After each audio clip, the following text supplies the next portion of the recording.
సాయంత్రం జరిగే మహానాడికి ఏర్పాట్లన్నీ కూడా పూర్తయ్యాయి. మొత్తం కూడా ఇక్కడ పసుపు మయంలా కనిపిస్తుంది. ఉదయం 9 గంటలకే వేలాది మంది కార్యకర్తలు మహానాడు ప్రాంగణానికి చేరుకుంటారు. అయితే ఇక్కడ స్టేజ్ చూస్తే మనకి ఏర్పాట్లన్నీ కూడా చాలా ఘనంగా జరుగుతున్నాయి. అయితే శాప్ చైర్మన్ రవినాయుడు మనతో ఉన్నారు.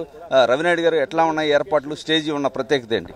ఈరోజు మా వేదిక కమిటీ బ్రహ్మాండమైన వేదిక నిర్వహణ కమిటీ బ్రహ్మాండంగా ఏర్పాట్లు చేయడం జరిగింది. ఈరోజు చూసా కనీవిని ఎరుగని రీతిలో ఈ దేశం ఏ రాజకీయ పార్టీ కూడా ఇంత బహిరంగ సభకు సాహసం చేయరు, అధికారంలో ఉన్న ప్రతిపక్షంలో.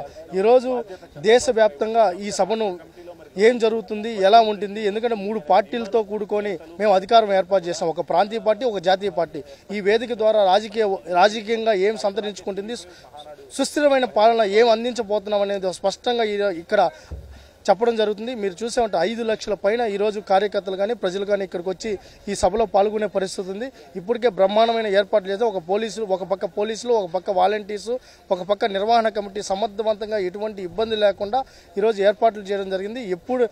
గతంలో చూసాం మనం ఇలా ఎప్పుడు తెలుగుదేశం పార్టీ అయినా మహానాడు నిర్వహించిన కనీవిని ఎరుగని రీతిలో చాలా మహానాడు మీరు కూడా చూశారు. అయితే ఇక్కడ జరిగిన మహానాడుకు ఒక ప్రత్యేకత ఉంది. కడప గడ్డ పైన ఈరోజు అదే చెప్పారు, మా గడ్డ అని చెప్పారు. పులివెందులు నాదే, పిఠాపురం నాదే, మంగళగిరి నాదే, కడప నాదే అని చెప్పిన ఏదైతే ఉన్నారో ఆ వ్యక్తులందరూ ఆశ్చర్యపోయే విధంగా ముక్కును వేసుకునేటట్లా అసలు భవిష్యత్తులో నోరెత్తని పరిస్థితుల్లో ఈరోజు నిన్న జరిగింది. మేము ప్రతినిధులను పిలిస్తే ప్రజలు వచ్చారు, కార్యకర్తలు వచ్చారు, అశేష జనం వచ్చారు. నిన్నే 2 బహిరంగ సభలు అయినాయి. ఈరోజు ఇది అశేష బహిరంగ సభ అవ్వబోతుంది. చరిత్రలో కనీవిరిగి ఇరుగుని సభ అవుతుంది. నారా లోకేష్ గారి ప్రసంగం కోసం ఈరోజు ప్రజలంతా వేచి చూసే పరిస్థితి నెలకొనింది. ఎందుకంటే మాకు కూడా ఒక కోరిక ఉంది.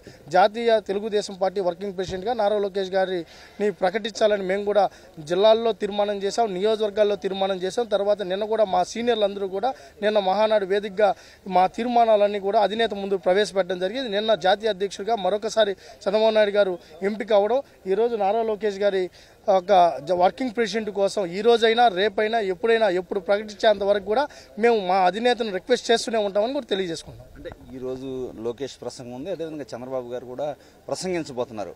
ఏదో కొత్త అంశాలు కూడా తెరపై తీసుకురాస్తున్నారు, కొన్ని కీలక నిర్ణయాలు ప్రకటించబోతున్నారు అంటున్నారు. ఏమై ఉండొచ్చు? ఇప్పుడు రాజకీయపరమైన నిర్ణయాలు ఉంటాయి. గత 5 సంవత్సరాల్లో కార్యకర్తలు ఎంత ఇబ్బంది పెట్టారు, తర్వాత జరిగిన పరిణామాలు కానీ, భవిష్యత్తులో తీసుకుపోయే నిర్ణయాలు కానీ, తర్వాత ఒక పక్క కూటమి అభివృద్ధి సంక్షేమ పథకాలు కానీ ఇప్పటికే స్పష్టంగా ఉన్నారు.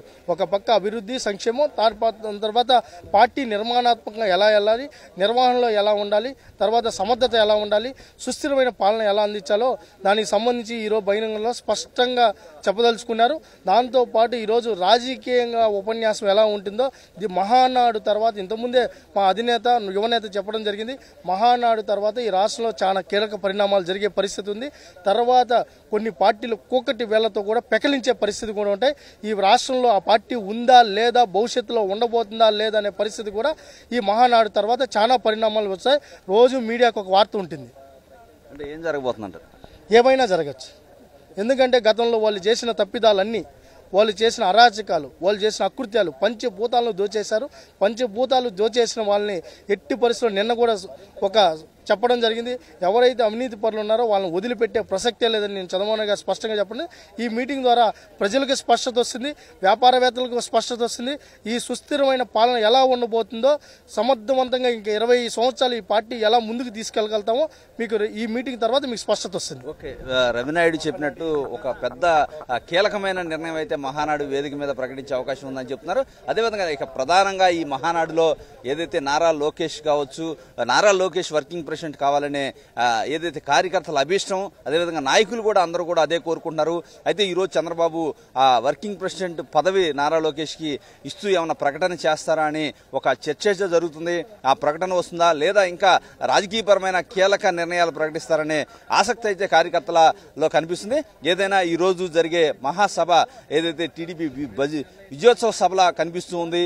5 లక్షల మంది ప్రజానీకం హాజరవుతారని గట్టిగా చెప్తున్నారు. ఇప్పటికే ఎక్కడ చూసినా కూడా ప్రజానీకం మొత్తం కూడా ఈ ప్రాంతానికి తరలి వస్తున్నారు.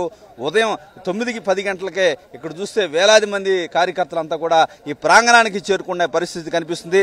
ఖచ్చితంగా సాయంత్రం 5 గంటలకి ముఖ్యమంత్రి చంద్రబాబు 5 గంటలకి ఇక్కడ సభా ప్రాంగణానికి చేరుకుంటారు. చంద్రబాబు వచ్చాక నారా లోకేష్, అదేవిధంగా టీడీపీ రాష్ట్ర అధ్యక్షుడు పల్లా శ్రీనివాస్, అదేవిధంగా చంద్రబాబు ప్రసంగాలతో ఈ సభ ముగుస్తుంది. అయితే 3 గంటల నుంచి కూడా సభ ప్రారంభం ప్రారంభమవుతుంది. 3 గంటల నుంచి కూడా నేతల ప్రసంగాలు అయితే ఇక్కడ ఉండబోతున్నాయి. కెమెరా పర్సన్ రాఘవతో రవిచంద్, 10 టీవీ, మహానాడు, కడప.